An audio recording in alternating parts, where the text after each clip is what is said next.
Shalom, good to see everybody again. It's been a couple of weeks. Parshas Vayechi. Now, just to get a quick sense before launching into the stratosphere, who does not have the greatest Hebrew background? Who has a hard time? So, is Hebrew somewhat discernible, or are you better with the word and translation? Translate everything. Okay, good. Perfect. Yeah, you? I can read, but I cannot understand. You're like me. See? This man here has the advantage of both. He reads, he communicates, it's terrible. I can't get there. Okay, so Parshas Vayechi has a lot of meaning to me on several fronts. If we have time, maybe toward the end, I'll tell the story about why. But Vayechi basically translates to, and he will live. And so essentially Vayechi is regarding the end, the culmination of the life of Yaakov Avinu, the chosen father. And like anything in Torah, every letter, every word, every verse, every section is relevant. But in this parshat in particular, you have the relevance, most importantly so, of the blessings given from Yisrael's Saba, from Jacob, to the sons, to all the tribes. And hidden in those brachot, hidden in those blessings, are all the unique spiritual characteristics and traits and qualities that are not just of the present, but also inherent in all of their descendants going into the future. So if anybody has spent time analyzing this parsha, I would venture to guess that it's going to be in the area of the blessings themselves. So we'll follow suit, we'll do the same. So here's the question. I want to begin just with one interesting debate that transpires in the Torah. And it deals with a strange disagreement between Jacob and Joseph. Yosef HaTzadik, the beloved child of Rachel Imenu, Rachel, who has now, thank God, on his own, two sons, Menashe and Ephrayim. Menashe and Ephrayim are the children of Yosef, who's the child of Jacob. So to keep it simple, Menashe and Ephraim's grandfather is Jacob. The father is Joseph. Here's the argument that they spend many, many verses talking about, so it cannot be that it makes any ordinary sense at all. Here's the essence of the argument. Joseph comes to his father, who's now nearing his passing, nearing the moment of his death. He's conferring blessings on everyone. Now, by tradition, the right hand is typically put on the individual who is the elder child. And the left hand goes on to the one who's second, third, and fourth. But the right hand is the Bechor. If you were the firstborn child, you get the right hand. Anyone thereafter would be the left hand. So if you go back only a few parshiot ago, you learn who is firstborn. Menashe is first, and Ephraim is second. It's as simple as reading the ingredients in a Cheerios box. It's right in front of you. There's no argument, there's no confusion, there's no discrepancy. The Torah is clear. Menashe and Ephraim. Menashe is the elder, Ephraim is second.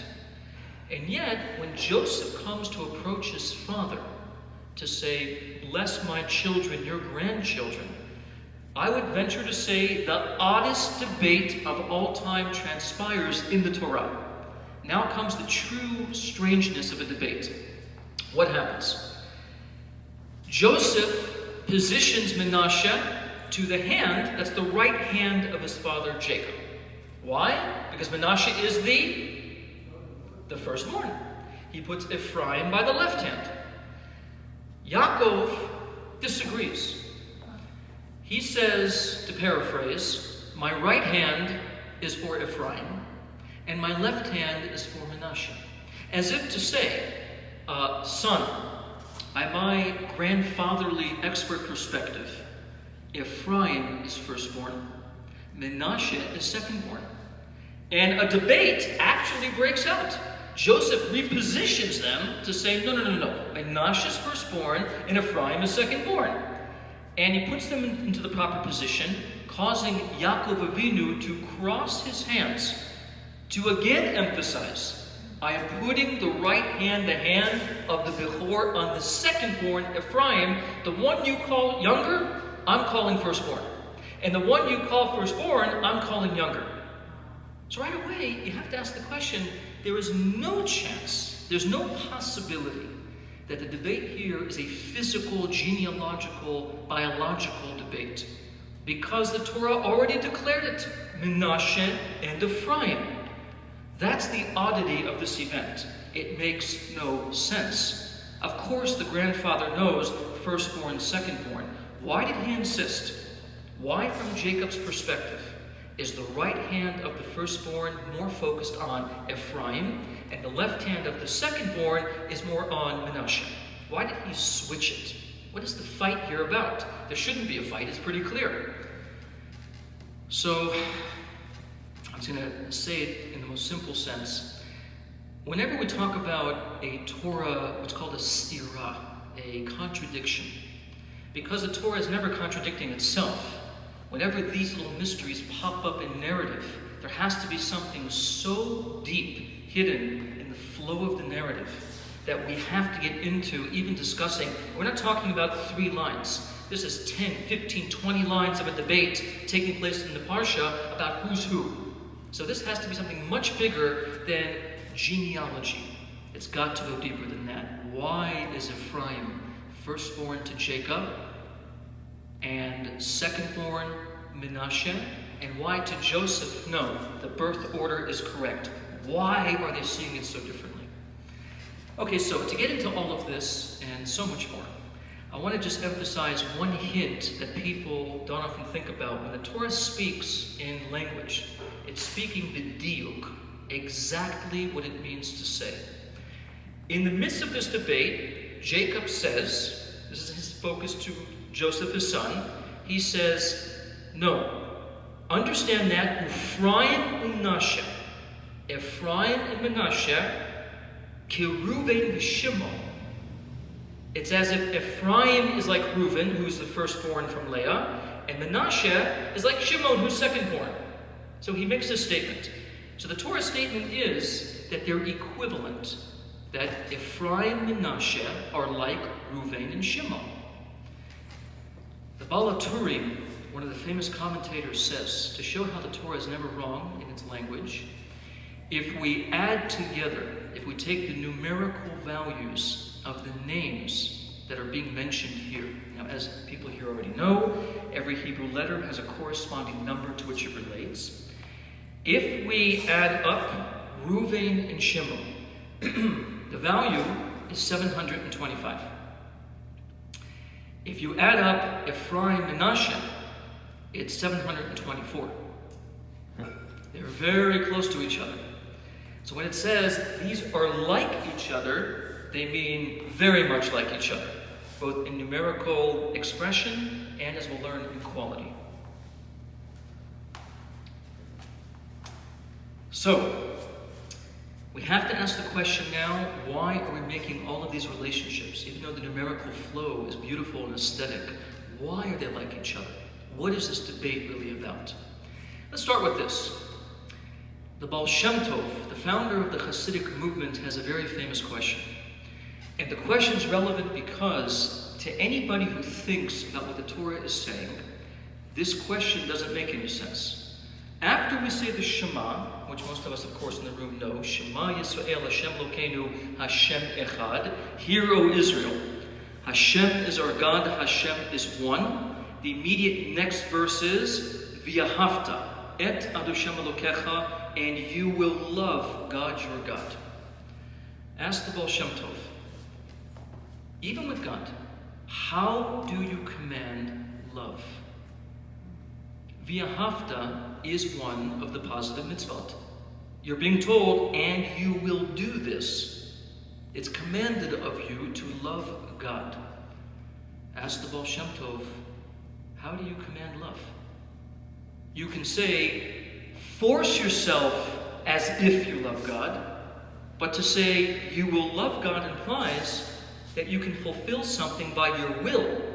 But isn't love, ask the Baal Shem Tov, an emotion? Either you love something or you don't. How many movies have been written about, forced love? I don't love you like that, no matter how much I try. How could it be that you command something that doesn't seem to be within the realm of will, of volition? It's either it's there or it's not. So the Baal Shem Tov says, the secret to commanding the love of God depends upon fulfilling the first verse. Hear, O Israel, the Lord is God, the Lord is one. If you contemplate what God is one means, automatically you will love God, and you can fulfill the command. What's it mean, God is one? What does that oneness refer to? It's a very simple concept. If God fills everything, Malay kol ha'aretz kevodo, eretz v'shamayim ani malay, the earth and the heavens I fill, and many, many other psukim describing God's omniscience and omnipotence. He fills everything. He is everything. If that's true, and a person contemplates very deeply that right now, in this moment, hiding in this experience, is the Alufo Shel Olam. The master of the world is here, no matter where I am in my space, be it, God forbid, upset, or preferably happy, wealthy or poor, high or low, that God is everywhere in everything, part of all of my experiences. If that is true, then it is the most stable relationship that one has. Because no other thing, no other creature or entity could be with you in every possible state of consciousness. But if God is there in everything that you do, in all parts, even when you sin, even when you betray yourself, betray your mission, says the Baal Shem Tov, how do we know that? Because how do we say sin in Hebrew? What's the word? Chet. The word is spelled a chet, a tet, and an aleph. The aleph has no vowel. The aleph is simply a letter that's there. There's no vowel. Ask the Baal Shem Tov, what is the meaning of the fact? There's a hidden aleph in the word sin to teach you, even when you sin, even when, for the hour that you make the mistake, you feel inside that God is not with you, you should know God is right there with you. He may be quiet, but he's waiting for you. That's what makes teshuvah possible. The fact the aleph is still in the word sin. You would think there'd be no aleph in the word sin, because after all, didn't you just separate yourself from the Creator? Says the Baal Shem Tov, impossible. That's, by the way, one of the great insights of the Hasidic movement is that emphasis. No matter where you fall to, you can never fall low enough. So, if a person considers... Yes, go ahead. Okay, so kind of, I'm Michelle. Hi, Michelle. Kind of like overboard question. It's okay. My favorite kind. If the aleph is in the sin, which implies that you're still not 100% bad, you're sinning, they're still loving you, right? Exactly. What if you kill yourself? Where does the aleph go? If somebody kills themselves, it turns back to its source. But would he know in the hour of how he feels so low that the aleph is there and present? He wouldn't kill himself. In fact, if you think of it logically, says the Baal Shem Tov, both the reason he sinned and the good news is hidden in the same letter. So if the word sin, hate, if the aleph is inaudible, it tells you the etiology, the reason for why he sinned. He didn't hear the aleph in that moment. Would he feel the heartbeat of the aleph present in his conscious moment, he couldn't have sinned. But it also tells you good news. Even when you feel the fall, that existential fall, and you say to yourself, there's nowhere to go, there's nothing to do, I've destroyed everything. No, the aleph is there. It's there and it's waiting. So if that's the case, that even in the sin he does, God is present, that is the most stable, remarkable relationship of all kind. And if that's the most relationship that you have forever, that means that you should be thinking, wow, if I love something, to love something means I invest myself into it completely. Well, guess what? That is something pretty investable when, no matter where you are, it's with you, it's there with you, it's part of you, it's part of your experiences. That's the meaning, says the Baal Shem Tov, of the juxtaposition of God as one to the word v'ahavta, and you will love. In fact, one more hint that comes from the Kitvei Arizal. The Arizal, the generation before the Baal Shem Tov, who gave us a lot more in terms of numerical hints to suggest things that the Hasidic movement then later expounded upon in depth. He points out very famously the numerical value of v'ahavta, and you shall love, equals 2 times light, 2 times or. Or is 207 times 2 equals v'ahavta, 414. So with the Baal Shem Tov's insight, that makes sense. Because if you, God forbid, fall into a place of darkness, your perception of darkness. But if God is there, is it really dark? Not really. It may feel bad, but it won't be dark. If dark means it's so thick and so gloomy there's nowhere to go, I mean, think about a dark room. If you can't navigate the room, you're sort of paralyzed standing in one place. If you can see your environment, you can chart it and move around it. So the Arizal telling us that you shall love is 2 times light. With the Baal Shem Tov, he would say to you, because if God is one everywhere, even in the sin, then even the sin, analogous to darkness, will be for you light. The same principle is hinted to by the Toldot Yaakov Yosef of Polonia in his commentary to Parshas Vayechi, which is coming soon.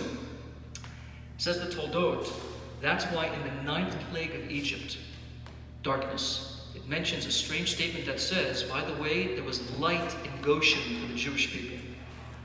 It mentions, out of turn almost, because every plague talks about what happens to Egypt. Here it adds the additional statement of, by the way, there was actual light in Goshen where the Jewish people dwelt. Says the Toldot to teach you that by the 9th plague already they had the awareness that, wow, the entire exile, from day 1 all the way to the present, God was here. The whole time, simply hiding, right in front of us. But as the old saying goes, hiding in plain sight. It's in all the phenomena that's unfolding around us. So to come to a true love of God, you have to first meditate on the idea that when you say God is one, it means even if chas v'sholom right now when I'm saying God is one, I'm not in a good mood, I'm not in a good place, I'm not feeling the love, I don't feel good. Okay, if that's where you are in that moment, but you still consider the fact that there's never a separation, ever, no matter what, it's impossible. If he contemplates that, loving God is pashut, easy, simple. But we don't think about that enough. We have a very much a black and white perspective on when I'm good, God is with me.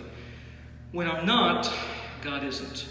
Which, by the way, is a much worse apikoros, much worse apostate thing to say than any sin.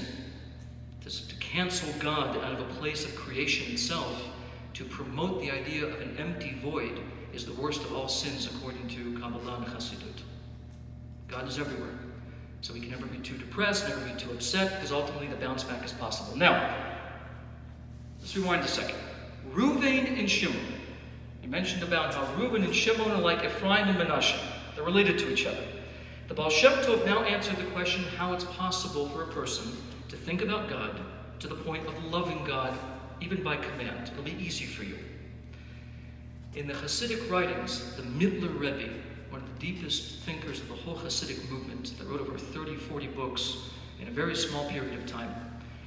Here he says, it's a famous mimer that's brought first by the Alter Rebbe, then the Mittler Rebbe. He says, the first paragraph of the Shema, Shema Yisrael Hashem Elokeinu Hashem Echad, V'ahavta, to the end of the V'ahavta, U'visharecha. 6 words and 42 words. That whole section is called the awareness of Reuven. So just to give a little bit of a tangent footnote, in the order of the prayers and the order of the flow of the day, each of the 12 tribes is being experienced. So Reuven, Shimon, Levi, Yehuda relate to certain parts of prayer. After prayer, go into Yisachar, Zvulun, all the way to Dan at the end. As you move through the phases of the day, you're encountering different levels of tribes within your spiritual experience. So Reuven, says the Mittler Rebbe, is when you come upon the moment of saying Shema and the subsequent V'ahavta. That's Reuven consciousness. Shimon is the second paragraph. V'hayim shamo'ah tishmu'el mitzvotai. So the question then becomes, okay, so what does it mean that Reuven's the Shema and Shimon is the follow-up? Let's start first with the name Reuven. What does Reuven mean? When you say Reuven, what's it mean? Who remembers when Leah had her first son, Parshas Vayechi, she declared, see my son. Reuven is Reu, to see. Vein, ben, a son. See a son. Right, coming out of her blessing, her statement of praise following his birth. according to Kabbalah, it means something different. When you talk about sight, from a Kabbalistic standpoint, sight does not simply mean the thing I see happening in front of me. It also means sight in the sense of when I meditate on something, when I'm hitbonen on something, if I can see something clear, the sight I have in my meditation is referred to as a kind of sight. Not with the physical eyes, with the einei hasechel, the eyes of the mind, the eyes of one's contemplation. So, ru'u is to see, and ben means a son, right? Now, al pi pshat, it's her son, it's her extension. Son by Kabbalah means what comes out of the meditation from your sight. When you saw something, what was born out of it? What came out of it? So Ruvain means basically the power, going back to the Middle Rebbe statement, what's Ruvain? Shema and V'ahavta. Ru'u is the Shema. Ben is the V'ahavta. In other words, if he sees God is one in all that he looks at, the child of that meditation is going to be V'ahavta. And you will love God easily, effortlessly. So all Ruvain is, from our perspective this evening, is the power to see God in everything, God is one, leading to the child of V'ahavta. You will give birth in the emotions to the love of God, b'chol levavecha, u'b'chol nafshecha, u'b'chol meodecha, with all of your heart, all of your soul, all of your might. That's possible because of the meditation before it.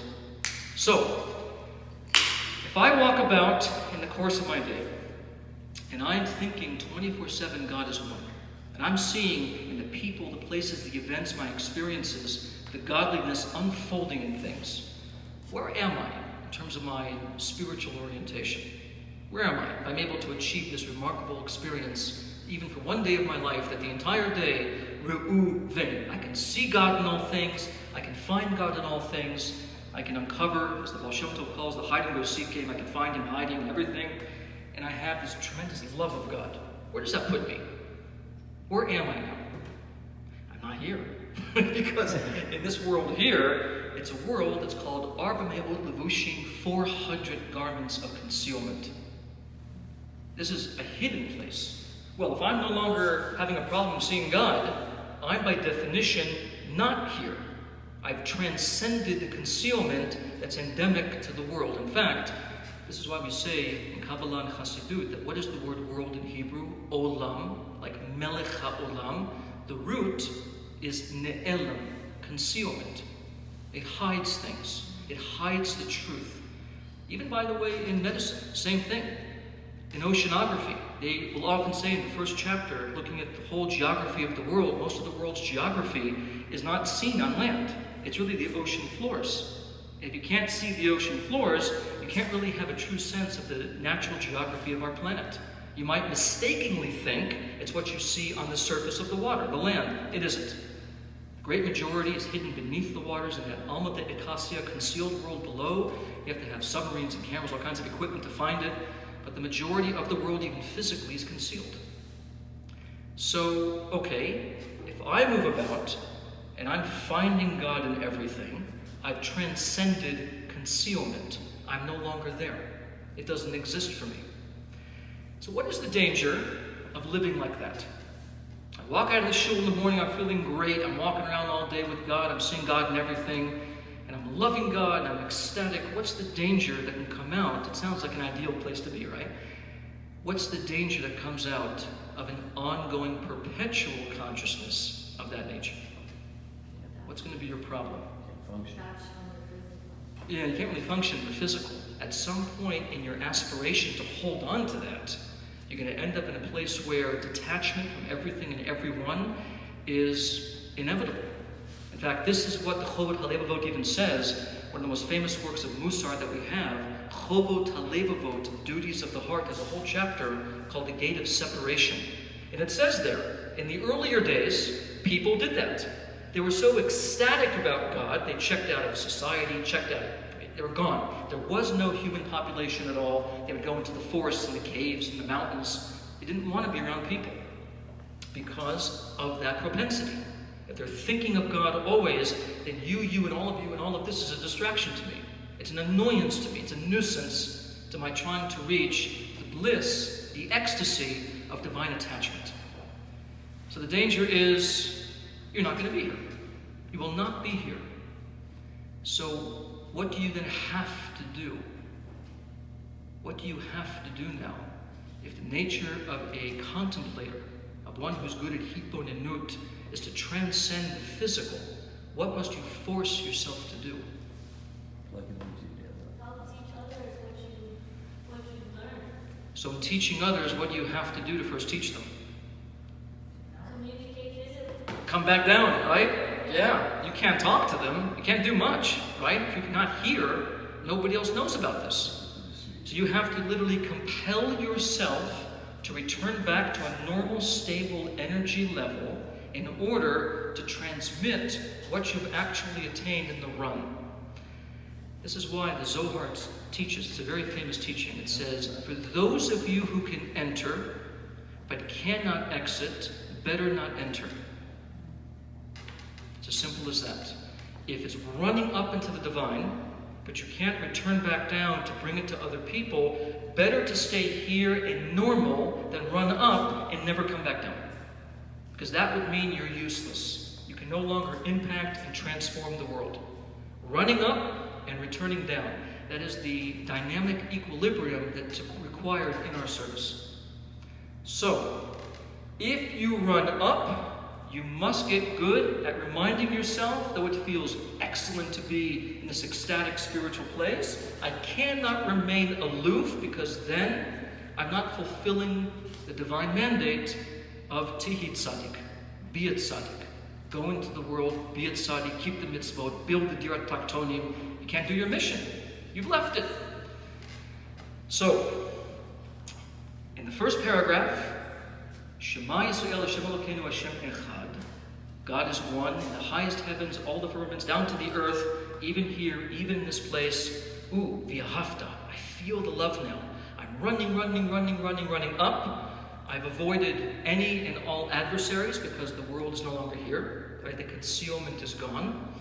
But I can't stay here. If I stay here, I will not be able to carry out my mission to do what I need to do to fix reality. So I have to come back. I have to return. Welcome to the area of Shimon. Again, when does Shimon begin? The paragraph that Im Tishma'u, V'haya Im Tishma'u. If you will hear, again, Shimon means to hear, Shema. So here's the question. Why does Ruvain represent running up and sound Shimon, the second-born son of Leah, returning back down? Difference between sight and sound. Somehow the sight of Ruvain is running to God, and the sound of Shimon is returning back to stability. Why is that? So the Mittler Rebbe explains in Perush Hamilot, he says it's very, very simple. If I sit and describe to you, let's say we'll change it to more of a modern 2020 concept. I went to a rock concert, and I want to share with you my VIP ticket. Now, I can't take you with me, but I can certainly share the details. We can talk about everything I saw, everything when I got backstage passes. I'm going to take you with me, not physically, but I'm good at describing. I will describe to you every detail from the moment I walked in to the end of the concert. Now you sit there and you're listening to this. I'm giving you every imaginable detail, and you're listening intently. You're getting everything in. Now I can do that and describe everything, or I can just show it to you. Nowadays we have the cell phone. You can tape after the concert and then show it to someone. What's the difference between sight and sound? That's the question. Why is the sight of Ruvain running to God, and the sense of Shimon hearing is returning back distant from God, as it were? What's the difference between sight and sound? That's the question.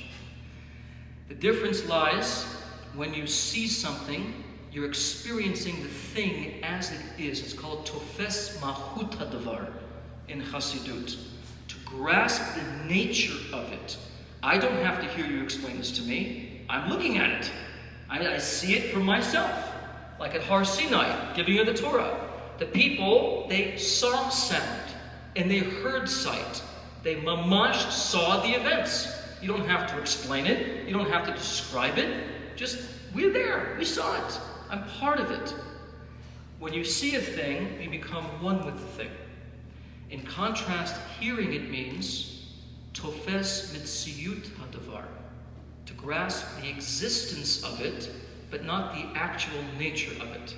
And the evidence is, if you describe to me a good concert, says Hasidus, if I listen deep enough and really pay attention, I can construct a mental image of the event and even have palpitations if I'm excited.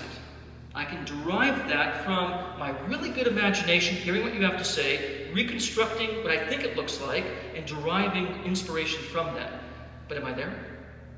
Am I looking at it? No. It's as if. It's called bina to chachma, not chachma to bina. So when a person goes ahead and they see something, they're absorbed into the actual experience. When a person hears about something, they may have for the hour, certainly a moment of inspiration, but ultimately it's still mirachok, from a distance. You're not there, mamash, at the concert, witnessing the event. You're hearing about the event. So sight, absorbed through tafus mahut hadavar. Sound, distant because tafus mitziyut hadavar. Shimon represents the ability after Ruvain to not only run up into the sublimation, but return back down with all of it absorbed to bring it into physical reality itself. And the evidence is, if you share with me your last vacation, and I really want to go to the place that you went to, which is probably going to be true, and you tell me about it, and I walk away from you, and I go, wow, that's incredible what you said. Is it with me? Yeah, it's with me. In fact, if I really liked what you had to say, it's going to stick with me. I'm back in my physical world, but I might be ruminating throughout the day. Your Honor just said about this. It's with me, but not quite as much as if I'm looking at it. It's a little different. It is with me, but at a distance. Shimon is the ability to take the sight of Ruvain, bring it a little distant from its source, to bring it into everything else. The evidence of this is a very famous teaching in the Gemara about what's called feminine consciousness. Says Ramban Gamliel, my wife is my house. He once said that my whole home is her. That's it. Meaning, deeper, that female consciousness is the ability to bring it into a stable level of energy that's usable. Now, the evidence of that I can show you from my own home, very simply. If I go and get the groceries, I'm okay, I can cook some things. I can prepare certain things. When I bring these things home, my wife has a sense of intrinsic order with the whole place where everything must go, how it must be, that I just don't have. I have a sense of it. She has an absolute authority over everything in the home because she can take raw materials and make them into something that I can't do. I can bring them home, but I certainly can't transform them into what she does. Even if I do cook that night, it's nowhere close. This is not a hard rule. Of course, there's men who cook better than their wives and vice versa, but ultimately, from a Torah perspective, the ability to bring things back and give birth to them in meaningful ways is a female talent that all souls possess, but women have an even higher degree in particular. So comes the Arizal and teaches, when you say the opening words of the second paragraph, the Shimon paragraph, V'haya'im shamo'at tishma'u, and when will be that you will listen, tishma'u, to my mitzvot, to the acronym of it, the Reshe Tevot, the initial letters, is the word Ishto, his wife. It's a permutation of the word Ishto. Meaning that if Ishto is the house, my wife is my house, and building a house means you take the raw materials of the world and build something more meaningful out of them. Shimon is the power to take the run and the light of Ruvain, bring it all the way back down into material reality, and build something constructive out of it. That's what Shimon is. He is the complement to the run of Reuven. One without the other is not going to work. If you're only here, like Shimon, you drown in physical consciousness. If you only run like Reuven, you're histalic legamre. You transcend the world completely, and there's no rooting in physical reality at all. Rather, Reuven and Shimon, they have to complement each other. So in the flow of the... Go ahead, please. So if the first paragraph is Reuven, Yes. the first sentence is the seed, right? Yes. So why does it say Shema? It says here. Because of the heat kalalut. Because if a person runs without the willingness to return, better not enter. See, you caught up even a deeper point brought in that mimer. When he runs, he must already have the Kabbalah told. There's a whole mimer by the Tzemach Tzedek. Look at Or Torah Parshas Shmini. And you'll see there's a whole mimer there that talks about how when he runs, he must already have committed to the idea of return. If he's waiting till the last second, he's not coming back. If he's depending on a miracle that he'll run and suddenly have an awakening of, I better come back, he doesn't understand the mission at all. He runs to return, and he returns to run. This is Like a warning right there. exactly. So if you're going up, fine. Up is good. But Shema, you have to get to Shimon even before you make the run. And that's a sense of mission, right? If I'm mission-oriented, if the king says to me, go out into the world and bring back certain things to my kingdom, and I commit to the mission, even when I'm leaving to the furthest extremes, at the most distant locations of my journey, I'm already thinking each and every step going forward about going back. So the Shimon is the guarantee from the get-go, the Shema part. You must be able and capable to run for the sake of return. It says the Rebbe, one thing is mimer on Kutei Levi Yitzchak, but when you come back, don't get scared. If I come back, I'll never run again. I'm worried. I might fall completely out of my run. He goes, no, you come back for the sake of running up. It's almost like a trampoline. Do you ever see people jump on a trampoline? So if you haven't done trampoline before, when you jump up and you come back down, you don't come back down to land and fall and not go up again. You come back down to land a certain way and spring even higher. So when gymnasts train, I remember this very clearly, when they train to do higher level flips and more complicated movements, they put you in a belt and they tell you, jump higher, and jump, and then do the move. Same thing. So every time you run, do it for the sake of the return. But when you come back, don't get afraid, I may not run again. On the contrary, you return to build up more potential energy to run even again, higher this time. So the rediscover show back and forth is the key to all success. So now, we have Reuven, we have Shimon. Okay. In our physical practice, it means like this. It's as simple as this on a daily model. I wake up in the morning. My entire morning preoccupation is going to be focused on Birkat HaShachar, getting to shul and davening. The davening at the shul and all the spiritual things I'm doing is Reuven. I'm running up. The minute I step out of the shul into my work environment, my responsibility becomes that of Shimon. Again, Ishto, his wife. Build that house here. Bring it down here. Take the spiritual inspiration and bring it down here. At the most basic level, it means sharing, teaching, communicating what you've learned. If you don't have it verbally, if you're not comfortable walking into your office and verbalizing the secrets of Chassidus, fine. Then do it in how you stand, and how you walk, and how you talk.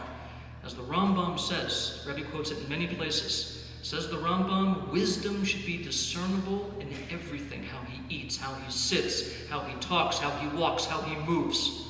You don't only teach by verbalizing. You teach by being. So just the idea that you learn something at the shul and you go into the workplace and you're moving around the place, keeping your wisdom with you and embodying it, that's a form of Shimon. That's a form of communicating what you've learned. So now, we've discussed Reuven and Shimon. But the verse said, wait a second. Again, this goes back to the disagreement. Why did Jacob say, the power of Reuven running up is Ephraim, even though he's second-born, where the power of Shimon of returning back to build a house is inherent in Menashe? What is that about? That's an odd thing. Why have this overlap and this incredible page after page of disagreement about something seemingly obvious. So now, take it a little bit higher. You kind of got there with a great question before we even got there, which is perfect. Okay? We just made a statement. A run without a return brings a person, this is the mashal we find in the Tanya itself in many places, this is the idea of a flame with no wick. He will run, but there's nothing to ground him into physical reality. A flame only has light if bound to something flammable. Otherwise, it's histalic legamre. Okay? And the danger of the return without running is he goes so deep into physical reality, he gets lost in the process. He's no longer aware of his soul. So, in that sense, when he runs, he must be thinking, okay, I'm running, but I have to come back to fulfill the mission. When he comes back, okay, I'm going to go out and engage the world, but for the purpose of running, which means I'm going out to the world for the purpose of spiritualizing it for the purpose of God. They have to be together all the time. It's called in Kabbalah, hit kalalut. That's the term of the Arizal in Exile, that he says, what's fundamental to all truth is hit kalalut. The word means each thing has the other. Probably the best image, unfortunately, it's we have it all through our tradition, obviously, but there's one image where a non-Jewish source picked up on this, and it's the source of my medical background. So in the Chinese medical background, the image of Tai Chi, the Tai Chi symbol, the black and the white fish that are circling together in endless motion. The white part has a black eye. The black part has a white eye, hinting that the body must always have a certain kind of complementary balance of opposites in order to exist properly. Our muscles do that, right? If I move my muscle, if I flex my bicep, certain muscles tense and certain muscles relax. If everything tenses, you have Parkinson's. You have a dopamine deficiency in the body. You have rigidity of movement. The body always combines relaxing and tension in order to achieve its mission if you're moving and walking about. So Ruvain must have Shimon. Shimon must have Ruvain. Okay, now, according to Jacob said, listen, Ephraim is like Ruvain. Shimon is Menashe. So even though Shimon's my secondborn, know that he's more like Menashe, your firstborn. So what does that refer to? So one more time. Shimon has to be Menashe. What is Shimon again? What does he do? Returns down, right? Why do we go back down? Why do I go into the physical world at all? For the purpose of what? Running up, right? Menashe are the letters neshama. It's a flip of the word neshama. Same letters. It's an anagram. Menashe and neshama are the same word in a different order. What does Menashe do? Menashe is the awareness, this is even brought in one famous sikha by the Rebbe, that when you're in exile, do not forget your father's house. If you go back in the Torah to what Menashe is named, it's linked to the idea of remembering my father. Now, in the simple sense, it's if I'm in Galut, I'm thinking about Jacob. Right? When Joseph was in Mitzrayim, he was thinking about his father Yaakov, the famous Midrash talks about. He's remembering his father. And Joseph is, even though I'm in a foreign place, I'm connected to my father. But for us it means, when you come into a foreign place, Olam Hazeh, Olam Hagashmi, the physical world, do not forget your father. Avinu Shebash Shemayim, our Father in heaven. Hence, Menashe and Neshama are the same word. So what did Jacob basically say? Jacob said, just like Ruvain is the run, and Shimon is the return, Menashe must accompany Shimon. Because when you return back into physical reality, the danger is you become, God forbid, purely physical. To avoid that, you have to have the neshama awareness. He's thinking about his father when he goes out into the physical world. He has to have that. So then why is Ephraim, the secondborn, like Ruvain? What's the root of Ephraim? Which means what? Right, more children, right? So genealogical reproduction. Okay, that's the first commandment in the Torah, right? There's a very famous teaching about this. What's the last mitzvah in the Torah, according to the Rambam? To write the Torah. To write the Torah, right? So we know that in the Gemara, one of the famous Rabbanan didn't have any children. And he was part of a delegation that were running to higher levels of spiritual experience. And the concern was, you don't even have the basic grounding in the world in order to achieve this.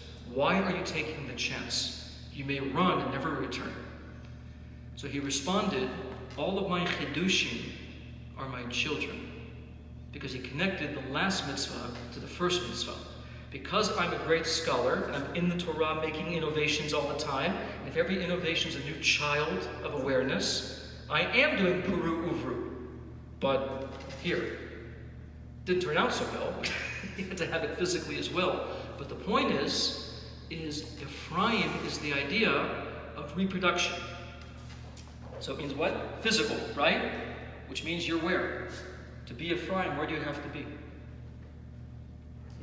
Here. It's going to be hard to reproduce if you're 100 miles in the air with nobody else.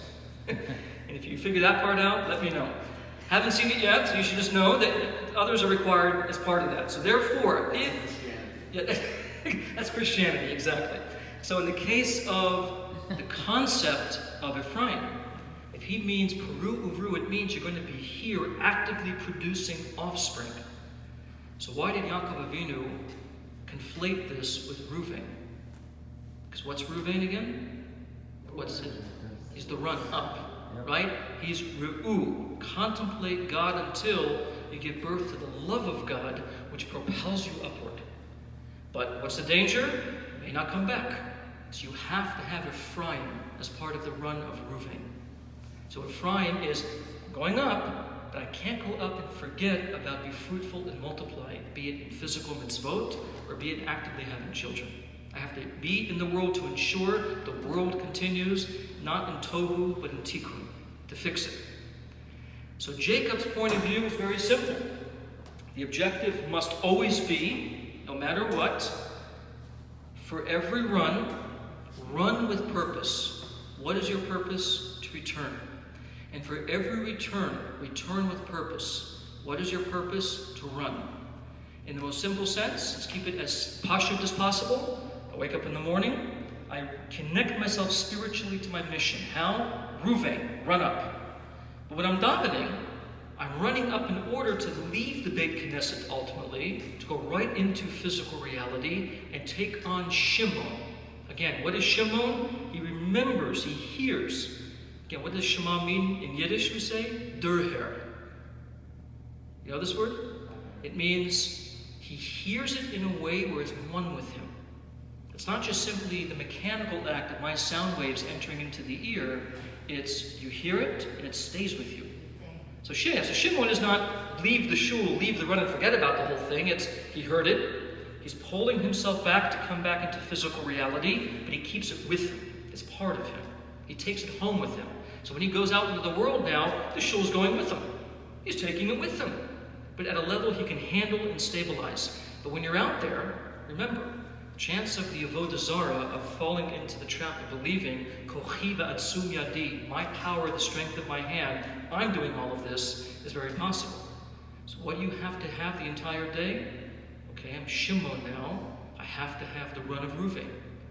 What that looks like practically is to make sure the run of Reuven has Shimon, you have to have the sense of Ephraim. Why am I running? To give birth and multiply mitzvot. The run is simply charging the cell phone. If I never use the cell phone, it's rather valueless. It's a charged piece of equipment that sits on the ground and does nothing if I don't pick it up and dial numbers and use the technology for its purpose. Same thing with Reuven. Reuven's the run. To come back down, remember your responsibility is Peru Uvru. Be fruitful, multiply, reproduce mitzvot, reproduce children, build a world. But when you're here, in the world, in Shimon's territory, be very careful. Pulling back and holding back, you can hold back too much and forget about your mission. You have to have Menashe. And Menashe, again, is by the Torah to remember one's father's house, not to forget. Menashe is neshama. Remember your soul. Remember why you toil in physical reality. Why do you do that? For the distinct purpose of making sure you bring the light into everything. And if one does that, then we are connected to the mission of both Jacob and Joseph. Because what is Yaakov and Yosef? Jacob himself and Joseph are the same mission. It's called the Bria Chatichon. It's to bring God into every physical thing possible, into all physical reality. That's the talent of Jacob in Kedusha. That's the deeper talent of Joseph, even in the most remote physical places, like in Egypt or Galut. He can bring it even there. So again, you wake up whatever your vote is now, in the morning. When you wake up, be Reuven. Run with enthusiasm to God. But remember Ephraim. Be fruitful and multiply. And when you come back into the physical reality to be fruitful and multiply, to be physical, remember Menashe. You have to be Shimon, but you have to be Shimon for the purpose of building a world for God. If you build a world for yourself and you forget your soul's mission, then you drown in physical reality. That's actually the hint of Yavan, of Greece. The Rabbi brings a big, beautiful thing about this, that Yavan, Yud Vav Nun, is ongoing descending. It's a Yud, it gets lowered, it gets lowest of all, with a Nun Sofit. He keeps running down, down, down, and drowns in physical reality. So we can't fall into that. We have to be a good Shimon by having the memory of Menashe. Remembering one's father's house. Yes? It seems like there's two different poles, like going up and going down. Yes. So how would you reconcile that with the Rambam's middle path, like how he says? That's the middle path, right? You think about how a scale works. If the scale of the fulcrum is aligned properly, the two pans on both sides are balanced. If there's any problem with the center, it tips the wrong way. So the middle path, the middle road is that he shares both. The whole idea of a middle road, by definition, is it combines the right and the left. That's a big discussion. If you go into Torah Chaim, in Parshas Vayechi, there's a whole discussion about that. The whole thing is the idea that the middle is not just in between right and left. It is the right and the left at the highest point of reconciliation. So the evidence is, who's the middle in the Torah? Who's the middleman? Yaakov, right? What is he called when we first meet him in Toldot? Ish Tam Yoshevo Halim. Right? It's the Ish Tam, Timimut. What is the word Ish? Explain the Mefarshim. It's Reshi Tevot Emtsa'it Yamin Small. Ish means middle, right, and left. In other words, a true Ish Tam he is able to be so much in the middle, he doesn't remove the right and the left, he combines the right and the left. You're saying to be both places at the same time. Simultaneously. In fact, one more statement, the Khatam Sofer even says, the reason why, if you look at Moshe Rabbeinu, look at Moses, we describe him as Ish HaElokim. So the pshat of it is, he's a man of God. You know, Moshe Rabbeinu is a pretty spiritual dude. Fine. But the deeper meaning, he says, is he can be simultaneously Ish and Elokim. That's his talent. That's the greatness of Moses. He can be at two places at once simultaneously, which is possible if the middle is there. And the last thing to conclude, Menachem Mendel of Skylov, one of the famous Talmidim, the second generation Talmud of the Vilna Gaon, explains that the word Emtsa'it, the word middle, Emtsa'it, Gematria Torah. That's it. Equals the value of Torah. True Torah is the right and the left combined into one, the power to run like Reuven, but remember Ephraim, to return like Shimon, but to remember Menashe. And to weave them together in a seamless, ongoing process of running and returning. Which goes now into next week's Parsha of Shemot, which is going to be how to build a house in exile. How to build a Goshen. How to build spirituality in the thickest and deepest of all exiles. So that will be our next week's Parsha, but this should be hopefully clear in terms of our dynamic, and we have to practice it. Yes, Yoram. The name of Menashe is at the core. Yes. But the father Shechem, Yes. right hand to his Ephraim. Yes. The proof was the middle iron of Menashe. Yeah, so he said the reason why he put the right hand on Ephraim is to say that from Jacob's perspective, remember, who's Jacob? Jacob is a transcendent soul. Tiferet of Atzilut is called. his existence is so high. He's saying to Joseph, by the way, from my point of view, the thing you have to focus on the most is Ephraim running down. Speaking about tzaddikim, the tzaddik's nature is to transcend reality altogether. So a tzaddik says to himself, I have to really think about the Ephraim of coming back into the world and making that my firstborn. Where's Joseph? Yosef HaTzadik is in Egypt. He's in the Galut. So he's saying, firstborn's Menashe. The most important avoda is going to be to remember one's father's house, to remember his neshama, because my orientation, though I'm a very high-level soul, obviously, my orientation is in Galut. That's where I'm stationed. So if you're in Galut, you have to think about often Menashe. Remember your soul. That's what that dispute's about. Different perspectives of a tzaddik elyon and a tzaddik below in Galut, who's telling us what the main avoda is going to be. Remember your soul. So Ephraim is more high than Menashe because it went down. Ephraim's more high in the sense of, from Jacob's perspective, of if you're up, you have to think about coming down from Peru Uvru. According to Joseph, Menashe is first. Because if you're already in Galut, think about the run of Neshama Menashe to run up. So they're saying the same thing, from different orientations. That's why Jacob ultimately was a man of Kedusha. It was Joseph who modeled coming all the way into Galut. And how many days do we have in the solar year? In the totality of the year? 365. That's the value of Yosef HaTzadik. 365. He's all 365 days, even Bein HaMitzorim and Bein HaShovavim and all the other days that are difficult. He can even bring it down to that level. It doesn't matter as the firstborn. Who? It doesn't matter if Menashe is firstborn. Menashe is the firstborn physically. But the other six is firstborn. Yes. But Ephraim to Jacob is the firstborn in avoda for him. Because he's always up. He wants to come back down. Avoda for Yosef HaTzadik, our mission is to run up. Hence we have to think about Menashe. Okay, good? All right, we'll see you next week. Bezrat Hashem. Good to see you.